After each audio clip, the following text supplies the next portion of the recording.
I'm back. Hello. This is Soy La Quesada, and I am your host of Two Kids, One Doctorate. And guess what? I have a few tips that I learned, or I'd rather like to share with you in my experience. I went to Puerto Rico. I was there for 7 days, and I loved it. I absolutely loved it. Yes, I had been to Puerto Rico before, but before it was different. It was for work. It was for about 3 days, and we stayed in San Juan. We didn't do anything other than like walk around El Viejo San Juan. But this time it felt different. I stayed about an hour away from San Juan, in the southeastern part of Puerto Rico. And I loved it. I loved it. It was an amazing experience. We got to see things and go places and meet people. And may I add, eat food, lots of food. Oh my gosh. And the beach, it's like I had to keep reminding myself, girl, you're on an island. Yes, there's going to be water everywhere you go, but it just felt surreal. It felt amazing. The culture, the natural resources. No wonder Puerto Rico is Port Rico, right? Rico, because it is rich. Its people are rich. As well, the slogan, La Isla del Encanto. It is truly an enchantment, and I don't know how to explain it other than that. It is just a dream. It is a dream. It is dreamy. So I highly do recommend that you visit Puerto Rico and get out of San Juan. Visit other areas. Be courageous. I mean, I told my friend, I was like, it might be because I speak Spanish. I'm Latina, pero también yo me tiro pa donde sea. But it was great. It was really great. And I highly recommend it. But let's get back to this episode, to the content of this episode. So I just wanted to share with you. I wanted to start this. I started writing about this episode on the plane back to the United States, to the States.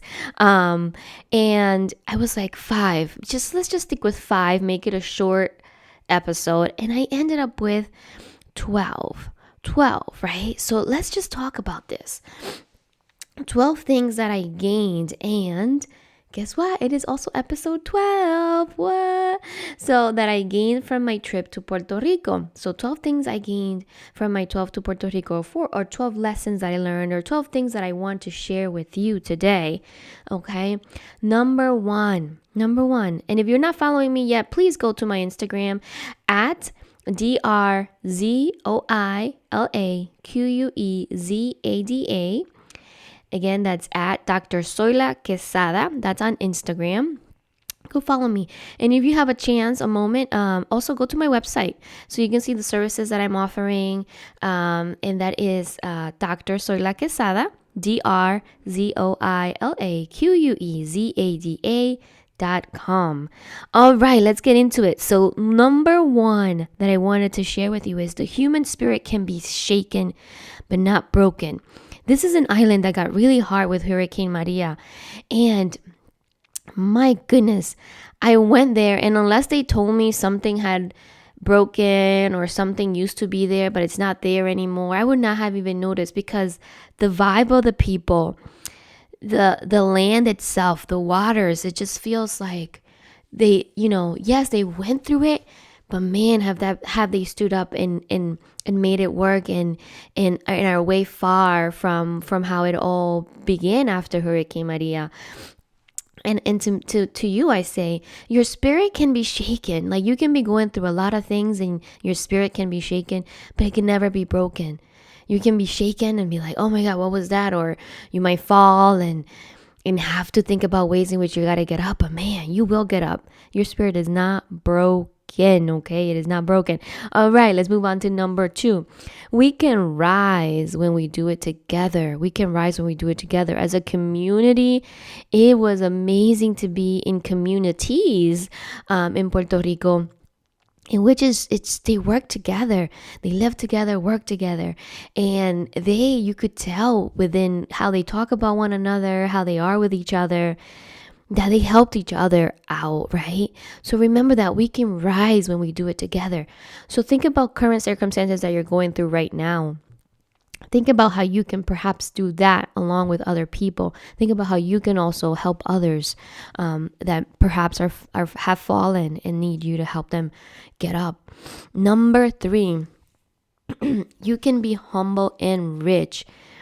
I feel like number 3 should have been number 1, and you know why? Because that is exactly how I would explain to folks the island and how I explain to folks the people. Son humildes y ricos. They are humble and rich. They are an island that is rich in natural resources, that is rich in culture, that is rich in history, that is rich in empowerment, that is rich in pride, and are so humble all at the same time. So I say to you, yes, you can be rich, girl. You can be rich and you can also be humble. Okay? So remember that. Number 4. I wrote this one in español. La educación y formación de familia es muy importante y vale más que la de la escuela.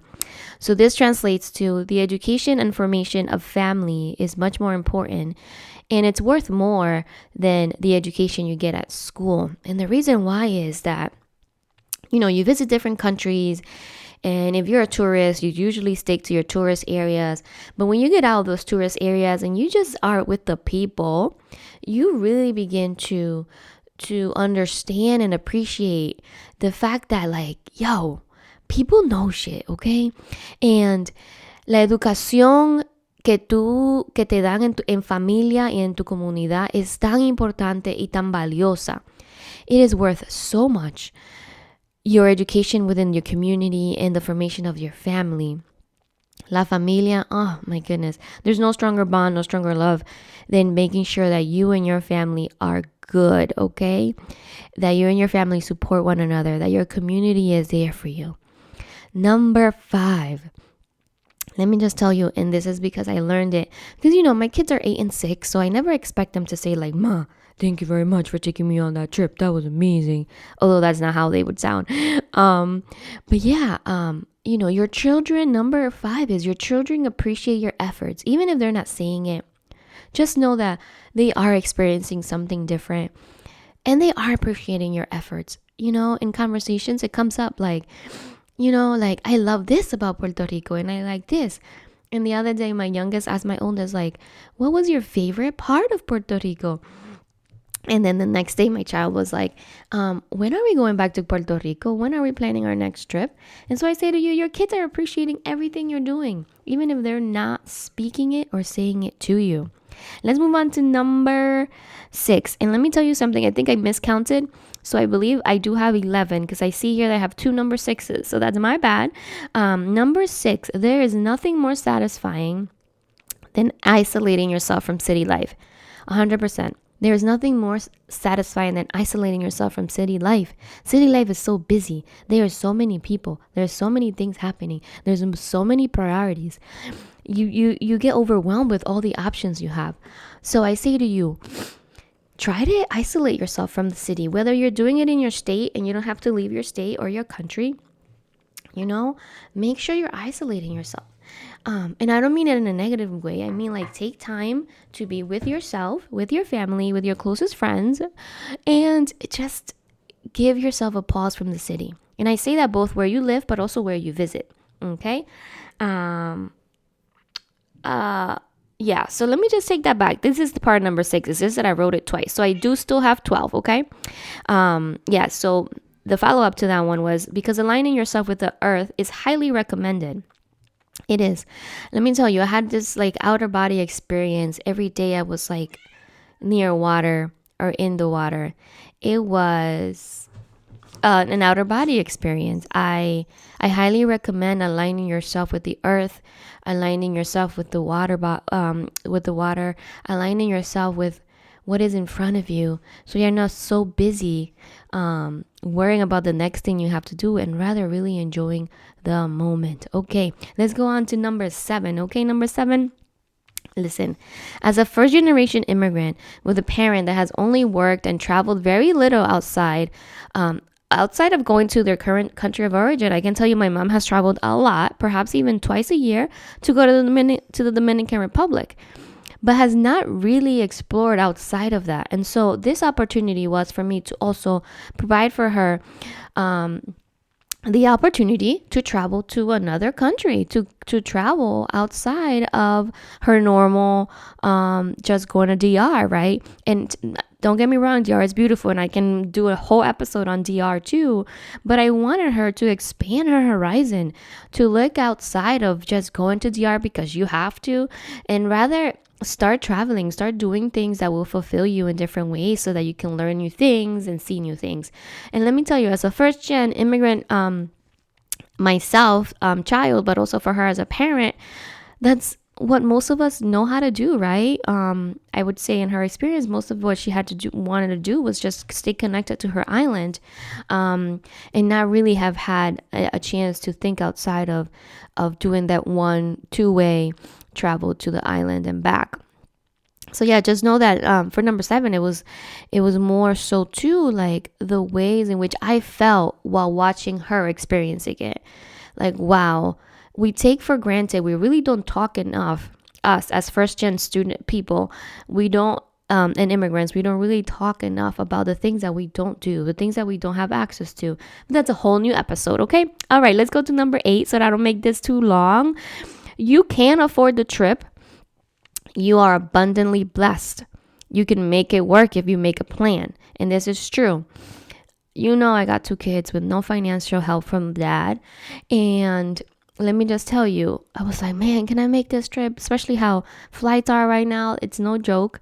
I had booked the house August of 21. My trip wasn't until April. Of course, I booked the house and I was like, yeah, I'll get to the flights eventually. Didn't get to the flights until January of 22. By then, the flights were astronomical. And that was hard, but I did it. And not only the flights, but the gas and the travel there and the food there, everything is just higher priced right now. But I have to tell you, as a single mom, I want you to hear me out and hear me clearly. You can't afford it. Just plan it out, take your time, save as you need to, and remember that you are abundantly blessed. You are abundantly blessed. If you put your mind to doing something, to getting something done, you will get it done and you will get there, I promise. Number 9. Listen, it never felt better to be in Puerto Rico and know that my money was going to Puerto Ricans, okay? That I was supporting Latino-owned businesses, that I was helping the economy in some way. Granted, I had to be very careful. I didn't want to, when I visited the island, I didn't want to feel like I was like overstepping or being on the island when they preferred no tourists and stuff like that. So I did kind of stay like a little bit in the shadows, but I did love supporting, the kiosk. Le dicen kioscos. Los kioscos. Those kioscos, my God, you would never have better food than when you buy food in the kioscos. Alcapurria, let me tell you, there's no better alcapurria than the ones that I had in Puerto Rico. And I tried them in 2 towns and they were just amazing. Of course, now I want to try them at home. Anyways, let's get back to this. Yeah, so making sure that you are supporting Latino-owned businesses is so important, whether you're doing it in your state right now or if you live in a Spanish-speaking country and you are able to do that, or a Latin American country, do it. All right, number 10. Let me just tell you, the Puerto Rico people have my heart. La gente de Puerto Rico tiene mi corazón. Te digo porque es que no he encontrado todavía una gente tan buena gente, como dicen los dominicanos. Qué gente tan buena. Una gente cordial, una gente, I don't even know how to say it. Like, they're just like so community oriented. They've been through a lot as an island, but they continue to fight. They continue to stand up for what they want, for what they believe in. Whether they are state or not a state, like how some people want them to be a state and others don't. Like, all of that is just how they're able to really, really put what they want into action. That has been just so empowering to watch and see and to meet them. Let's see. Okay, número 11. Okay. let me just remind you about the natural resources in Puerto Rico. It left me in awe. Like, wow, my goodness. Te digo que la Isla del Encanto le queda pequeño a cómo y qué encanto es esa isla. Es un encanto, es un placer, es todo lo que tú quieras. Si te gusta estar en lugares así que son más naturales, te los recomiendo 100%. Yeah, so I recommend it 100% if you like to be within nature, if you like to appreciate natural resources. I would tell you Puerto Rico is a place to go. Okay, there is no mistake in how they got their name, none. Okay. Número 12. So I never considered living in Puerto Rico like I've considered living in other states within the mainland. Consider me a U.S. expat as I moved to Puerto Rico. And you could tell this was my last point because it was like, you know what? If I can live in Puerto Rico and work remotely, I will do it 100%, 200, 300, 500. Because let me just tell you, and I'm going to say this, not being from Puerto Rico myself, understanding the complexities that there are between how people feel about the mainland and how they feel about being un estado libre asociado and all that stuff, right? So understand that I'm not a Puerto Rican myself, so my experience is different. I'm looking at it from the outside.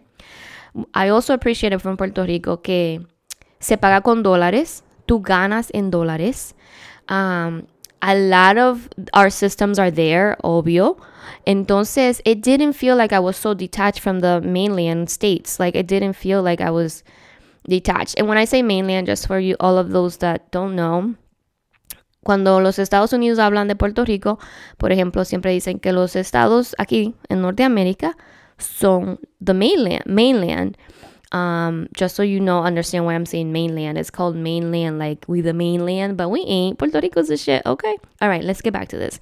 So yeah, if I had a chance and I could go to Puerto Rico to live and work here, I would. Yeah, so you earn in dollars. Everything is very much like the mainland's system. I really, I wasn't able to tell very much of a difference in terms of economic. Yes, there might be poverty and all that good stuff, but it felt like still like I had access to the state's economic resources, if that makes sense. And I know there's a lot of back and forth about that too, because obviously, yes, they can stand up and do their own, become economically independent and all that. Yes, they can. But I appreciated that it didn't feel like such a disconnect between the United States and the island. But yeah, and that's probably my own privilege talking there, but I just wanted to make sure you all understood that and also understood where it's coming from. Like, yeah, I'm not involved as deeply in the politics and the opinions, and more so about me going there and feeling like I can make a home here and I can make a home easier than I could make it somewhere else where the systems are different than what I'm used to here. But yeah, that is all, folks. That is all. I hope you enjoyed. I'm going to cut this right here before it becomes an hour-long episode. And thank you so much for joining. Again, this is Soy La Quesada, and I am your host of Two Kids, One Doctor. I hope you have a fabulous week. And remember, you can and you will. Don't forget to follow me on Instagram at Dr. Soy La Quesada. And my website, www.drzoilaquezada.com. All right, folks, take care. Love ya.